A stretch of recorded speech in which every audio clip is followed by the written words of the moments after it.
only those who compose it. Thus, the reality of the individual. I want to compare two intellectuals that have influenced much of the cultural landscape over the past 2 decades, those two being Richard Dawkins and Jordan Peterson. I believe that a comparison between these two demonstrates how the temperamental differences between intellectuals engaged in discussion not only affect the quality of the dialogue, but also their inclination towards certain philosophical frameworks. I would also like to preface this by saying that due to the at times obscure nature of Jordan Peterson's worldview, especially from the perspective of the new atheists, I have a bit more to say about Peterson's philosophical ideas in order to attempt to make them more clear. Before we begin, I will give a bit of a background on both Peterson and Dawkins.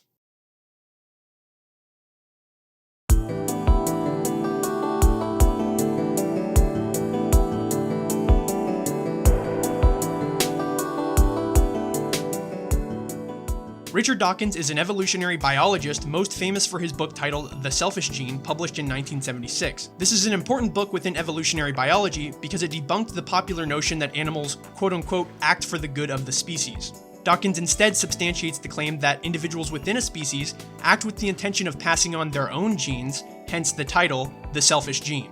Dawkins' book is also known for coining the term meme, and therefore also spawning an entire subject within the social sciences known as memetics. Another important detail about Dawkins is that he is an outspoken atheist. Using the concept of a meme, Dawkins wrote an essay in 1993 titled Viruses of the Mind, where he is known to have compared religion to a virus.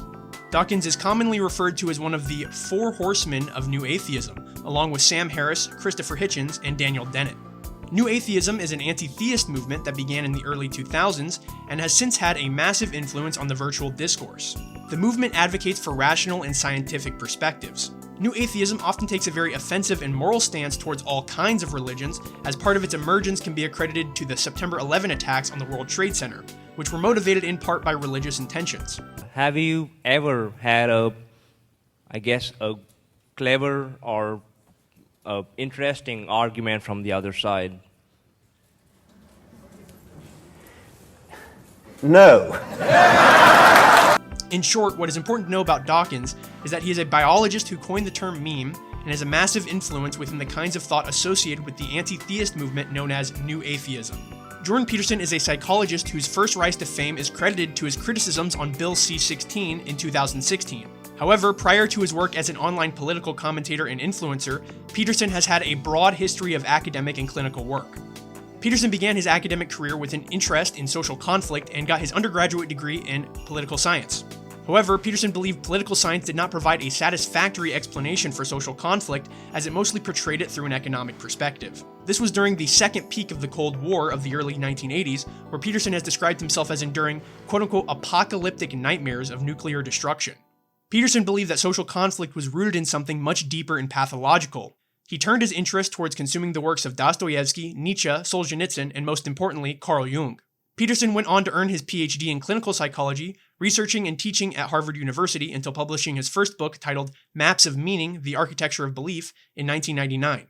Alongside his clinical practice, Jordan Peterson had been teaching at the University of Toronto until his rise of popularity in 2017, where he would firmly take his stance as a conservative political commentator within the culture war and within internet discourse.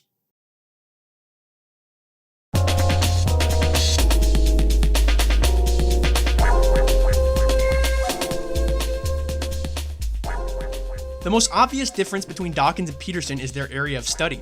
Dawkins operates within the realm of the natural sciences, whereas Peterson operates within the realm of the humanities. That is not to say that they do not ever cross over into their opposite fields, however. Dawkins very obviously concerns himself with the humanities, both within his contributions to the subject of religion and theology, and with his contribution to the social sciences with his idea of memes. Peterson very obviously concerns himself with the natural sciences, for he is a psychologist and must understand the fundamentals of neuroscience, which is rooted in biology and chemistry. Peterson, being a psychologist, is also required to understand the theories of evolutionary psychology. Despite this, both Peterson and Dawkins substantiate their own positions through the use of their respective fields. For instance, Dawkins' view of religion and the humanities is informed by the philosophy of the natural sciences. His idea of memes are analogous to genes, a biological concept. His critique of religion is informed by his insistence on rationality and appeal to empiricism, hallmarks of the natural sciences.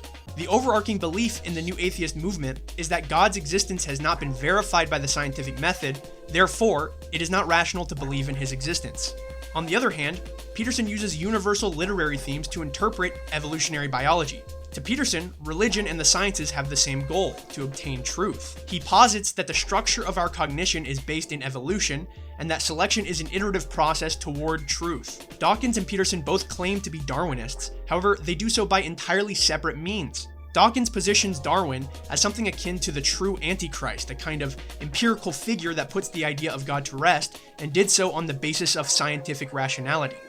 And then at the age of about 15 or 16, I discovered Darwinian evolution and realized that the one remaining argument for believing in a God, which was the argument from design, the beauty of living things, was blown out of the water. Then I became a proper atheist. Conversely, Peterson views Darwin's theories entirely opposite to Dawkins. To Peterson, Darwinian thought is not rational, as evolutionary is far more universal than rationality. Dawkins, even though he's an evolutionary thinker, is still like a post-Enlightenment rationalist. You actually can't be a post-Enlightenment rationalist and an evolutionary thinker. That doesn't work. Well, you're too concerned with rationality. Rationality is new. It hardly even matters in some sense. In fact, Peterson believes that religion emerges from the evolutionary process. What I think about religion is a very Darwinian. I think religion is it's evolved knowledge. Whereas Dawkins places religion below rationality and looks down on it, Peterson places religion beyond rationality. He approaches religion through a psychological perspective via Jung and places value upon it based on his analysis of the social conflicts caused in part by the decline of religious faith during the 20th century. So when asked, is the story of Cain and Abel real, the issue is not that Peterson cannot describe basic reality, rather it is that the notion of basic reality includes something beyond pure materialism and naturalism. This is where we approach the core contention between Dawkins and Peterson. For Dawkins, all that exists is that which can be materialized and exhausted through the scientific method. For Peterson, materiality is merely emergent from something more fundamental and metaphysical, to which he uses evolutionary biology as a means of interpreting from the bottom up. This is especially apparent if you listen to enough of Jordan Peterson's thought. He is obsessed with hierarchy, and this is more than likely due to his extreme fixation on the Jungian framework. In essence, Peterson is not a Christian in the traditional sense, and I would even say that it is hard to categorize him as one by the American idea of Christianity, which often relies on literal interpretations. Peterson knows that Christianity is a narrative. He knows that it is fiction, but for him, that does not discredit it, rather it elevates it to a higher status because it goes beyond thought and orients action, because narrative provides relief from complexity. Truth is as much about action as it is about some sort of material, measurable, objective reality. No, I'm saying it's more about action. More about. Oh yes. The fundamentals of truth are those that guide action, and then the objective science is nested inside that. It has to be. Right. There's no way around that. Fiction is not for a simple pleasure, and doesn't serve the sole purpose of consolidating power over majorities of people. Rather, for Peterson, fiction provides a schematic for individuals to inherit implicit wisdom that allows them to function in the world despite its consuming complexity. The fact that religion has existed for so long, has been replicated among so many different societies, and passed down for so many generations is precisely why Peterson believes that religion and Darwinian thought are compatible, despite the atheistic notion that they are not. To Peterson, the fact that religion has survived as long as it has implies that there is a mimetic quality to it that is beneficial to the survival of the human species. On top of this, to Peterson, what allows for survival is necessarily what is true by both a pragmatic perspective and a Darwinian perspective. So that means that a limited creature that's established itself by Darwinian means can't have access to the truth. They can only have access to sufficient truth. And sufficient truth is the truth that allows you to survive and reproduce. And from a Darwinian perspective, there isn't any truth past that. If narrative and fiction serve a purpose towards orienting human action, then to Peterson, religion is the ultimate narrative, the pinnacle of fiction, based on these premises. Peterson substantiates this claim through the fall of grand narratives and his critique of postmodernism via Nietzsche, Solzhenitsyn, and Dostoevsky. Without fiction as an orienting schematic for human action, He sees only two alternative pathways in response to the burden of complexity: nihilism or totalitarianism.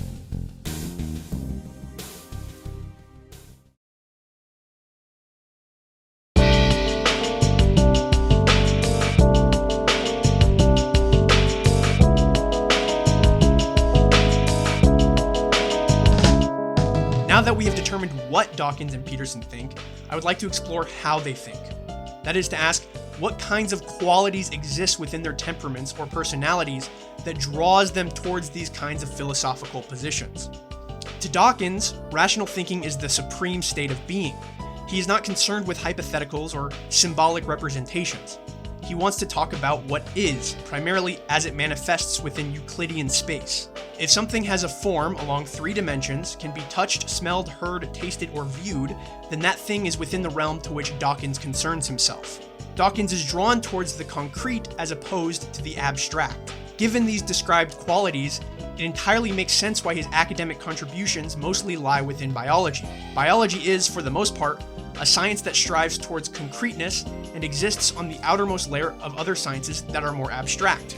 This is not to say that Dawkins is incapable of articulating or understanding abstract subjects. In fact, in order for him to be an effective intellectual, he must competently contend with abstract ideas. This is not necessarily a description of his intellectual capacities, more so his preferences. Furthermore, Dawkins seems more motivated by the virtue of objects in and of themselves as opposed to people.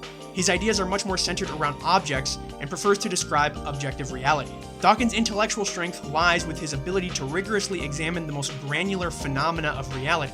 He is capable of very clearly and logically breaking things down to very fine details and facts, examining them in high resolution.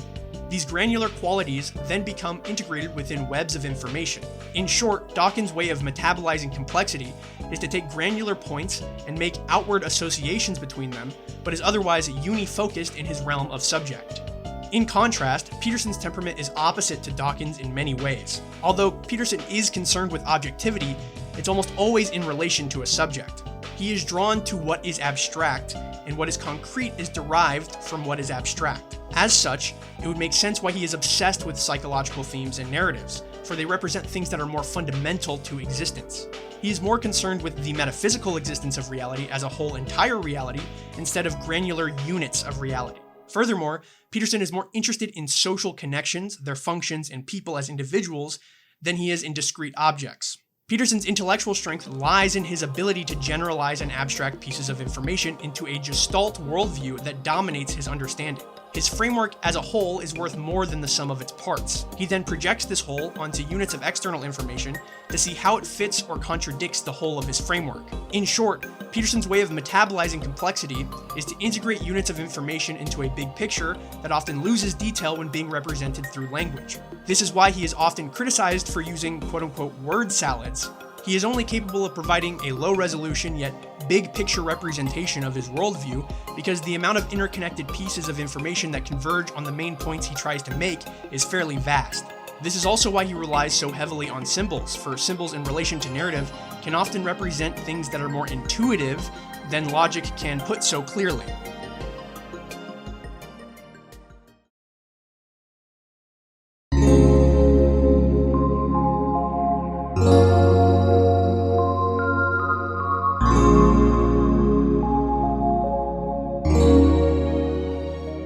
Dawkins' focus on reality is a granular one intended to obtain clarity and objectivity. Peterson's focus on reality is a metaphysical one that at times disregards clarity for the sake of range in thought.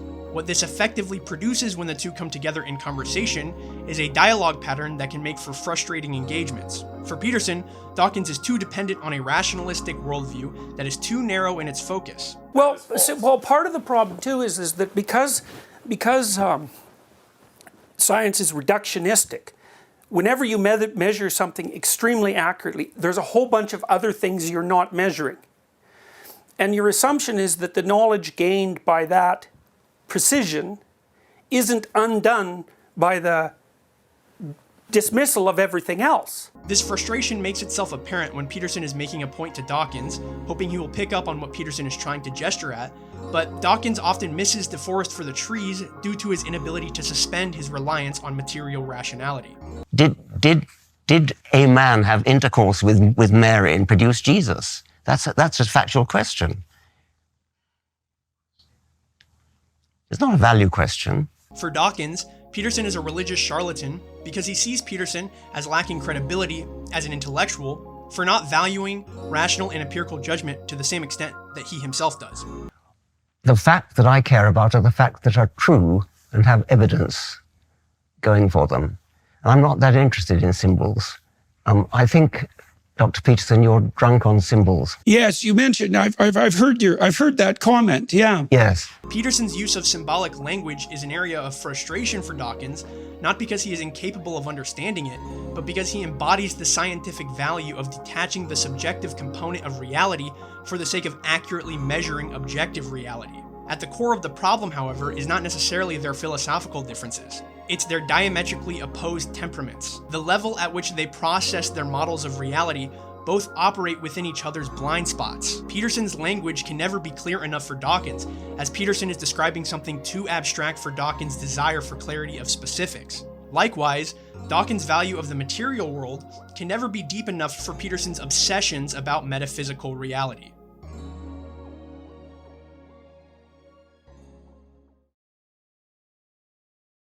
Part of the reason that there's a difference, like I do think that your temperamental tack and my temperamental tack are different. They're generally different. Yeah. You know, are you more interested in things or people, would you say? Because that's a fundamental dimension of difference, say, in terms of interest. I don't think I admit the question, really. Okay. Well, the reason I asked is because the proclivity to prefer nonfiction, which is more of a masculine proclivity, is associated with a tilt of interest towards the domain of things rather than the domain of people. So I was curious about that. in eternal things. I'm interested in things that were true before there were any humans and will be true long after humans are extinct, which sort of kind of lets out all symbolism and metaphor and stuff like that. Maybe. Depends on the Baldwin effect. Yes, okay. Thank you, sir.